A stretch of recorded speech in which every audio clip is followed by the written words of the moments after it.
2000-ben történt egy sportbalesetem, amelynél kifordult a térdem, és egy törési felület alakult ki a térdembe. Ott rögtön egy műtéti folyamatot elindítottak a lehető legrövidebb időn belül. Ezt követően 6 hónapig jártam mankóval, tehát olyan súlyos volt a sérülés. Voltam leszázalékolási bizottság előtt is, kaptam 62%-ot, tehát olyan mértékű volt a roncsolódás. Majd ezt követően próbáltam visszaállni a munkába, sajnos nem volt sikeres, és ezt követően még többször műtötték a lábamat, mindösszesen 8-szor. Különböző módon különböző próbálkozások voltak, tehát volt szalagplasztikától kezdve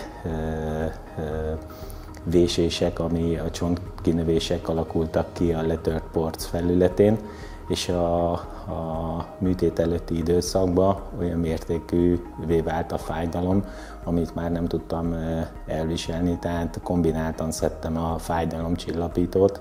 Nagyjából az éjszakáim azok úgy néztek ki, hogy a fáradtságtól viszonylag könnyen, gyorsan elaludtam, és 1,5-2 óra múlva fölébredtem, és mind amikor egy fogfájás, egy folyamatos fogfájás, egy kellemetlen nyomó érzés, az állandóan jelen volt. Napközben elviselhető volt a fájdalom, de tehát az, hogy nem tudtam pihenni, és akkor egy nagyon kedves professzor barátomat megkérdeztem, hogy tud-e segíteni, és ennek folyamán ismertem meg a tanárurat, a Szabó tanárurat, és őtől kaptam egy időpontot, és az első találkozásunkkor ő látta, hogy milyen súlyos állapotban van a térdem, beszűkülve, közel 3 centivel rövidebb volt a lábam, már olyan mértékben be volt szűkülve, és ezáltal a csípőm és a gerincem is komoly elmozduláson ment keresztül, és állandó fájdalmat okozott. Tanár úrtól kaptam egy lehetőséget, amivel most már azt tudom mondani, hogy hál' Isten, hogy éltem vele, és felajánlotta, hogy van egy újfajta műtéti eljárás, egy újfajta technológia, és szeretnék ebben részt venni.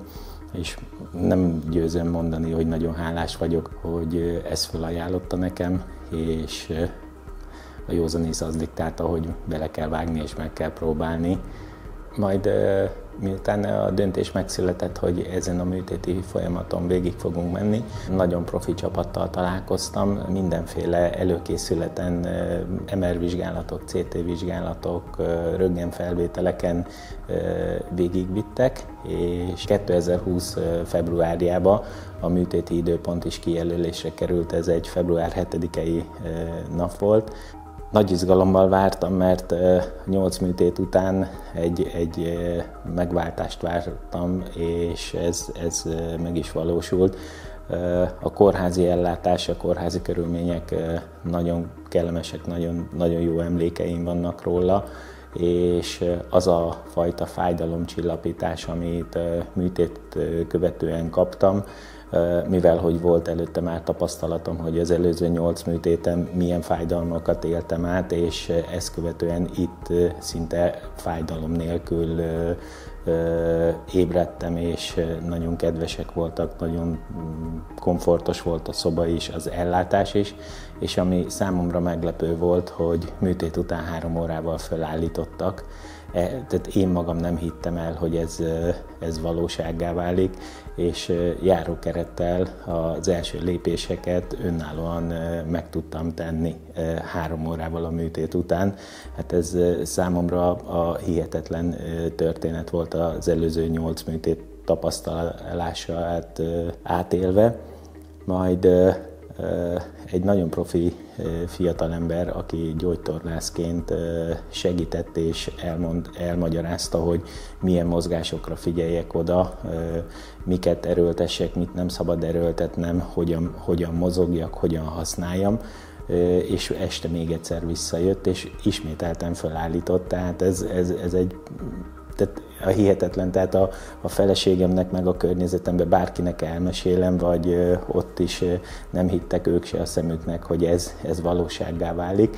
És igazán a csoda az a következő nap történt, amikor megérkezett a gyógytornász, és kérte, hogy ugyanezeket a lépéseket tegyen meg járókeret nélkül. Hát én jó magam se hittem el, hogy ez nekem sikerülni fog. Nagyon barátságos volt, nagyon segítőkész volt, és ezen a tényleg nehéz ponton, hogy az ember elhiggye, hogy ez valósággá válhat, meg is tettem az első lépéseket, és hogy ezt egy kicsit übereljük, megkérte, hogy a lépcsőn is menjek föl mankó nélkül.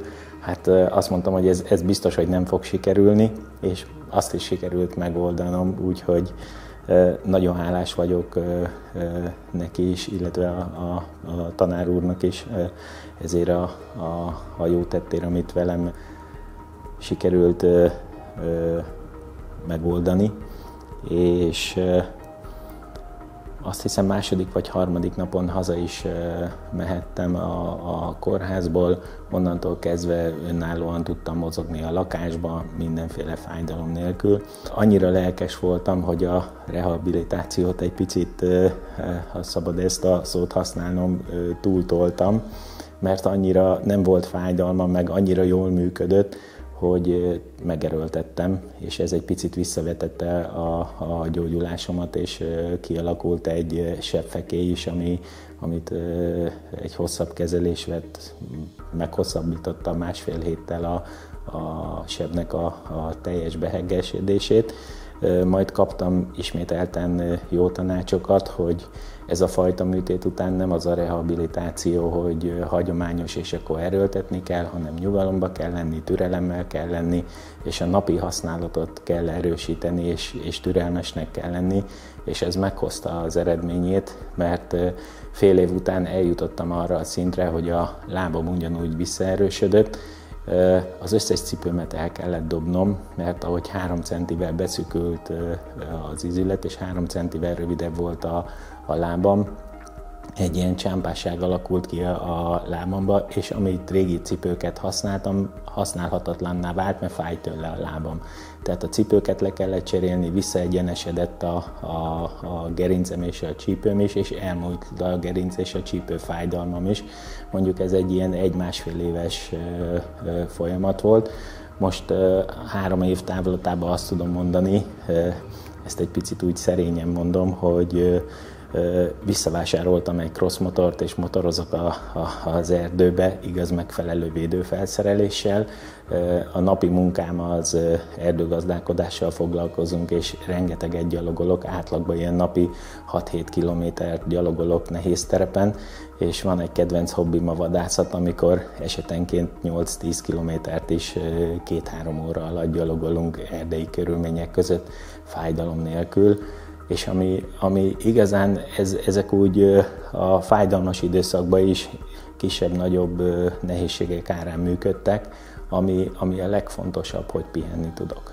Tehát nincs fájdalmam éjszaka, elmúlt az a jellegű fájdalom, ami nem tette lehetővé, hogy nyugodtan tudjak pihenni, és hát én úgy gondolom, hogy az arcomon látszik egy mosolygós emberként tudok most erről nyilatkozni, és tényleg őszintén mondom, nagyon hálás vagyok érte. Köszönöm szépen.